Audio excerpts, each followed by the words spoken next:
পাকিস্তানের মহিলাদের আসলে অনেক কষ্ট। তাদেরকে এই 3 বেলা করে রুটি বানাতে হয় শুনেছি। আসলে রুটি বানানো কাজটা আমার কাছে অনেক কঠিন মনে হয়। এই যে দেখেন রুটি বানানো, রুটির কাই করেন, রুটি বানান, ঠিক আছে। সকালে আসলে অনেক কাজ থাকে। আপনার বাচ্চার টিফিন, আপনার স্বামীর টিফিন, বাচ্চাকে খাওয়ান, বাচ্চার স্কুলে দিয়ে আসেন, আবার কাপড় চোপড় ধোন, সব কিছু মিলে আসলে সকালের টাইমটা অনেক বেশি কঠিন মনে হয়। তারপর অফিসে আসেন, অফিসে সারাদিন কাজ করে আবার যখন অফিস ছুটির পর বাসায় যান, বাসায় যাওয়ার পর আবার শুরু করেন কাজকর্ম, সব কাজ করে কমপ্লিট করে আবার বাচ্চাকে পড়তে বসানো। এত কিছু করার পর আসলে শরীরে কুলায় না। তারপর আপনার কিছু প্রতিবেশী আত্মীয় স্বজন আছে, ঠিক আছে, যখন আপনার কাছে টাকা ধার চাইবে আপনি দিবেন না, তখন ডায়লগটা হবে যে টাকা থাকলেও টাকার পিছনে শুলেও আমাদেরকে টাকা হাত দেয় না। আরে বাবা, এত কষ্ট করার লাগে, আমার কষ্টের সময় তো আমার সাহায্য করার জন্য তোমরা আসো না, আসো তখন তোমাদের খুঁজে পাওয়া যায় না। তোমাদের যখন প্রয়োজন তখনই তোমরা শুধু ফোন দিবা, এর আগে কোনো খবর নেই।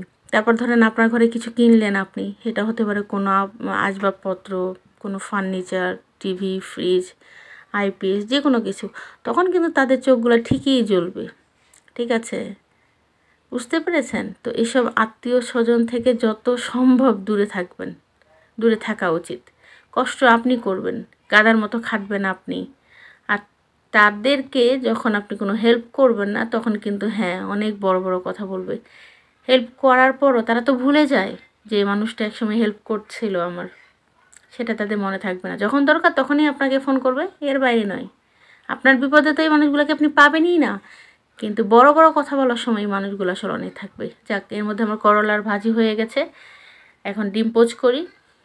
ছেলের বাবার জন্য এক ধরনের ডিম পোচ করতে হবে, ছেলের জন্য আবার এক ধরনের, আমার মেয়েটার জন্য আবার সেদ্ধ, মানে এক একজনের ভ্যারাইটি এক এক রকম।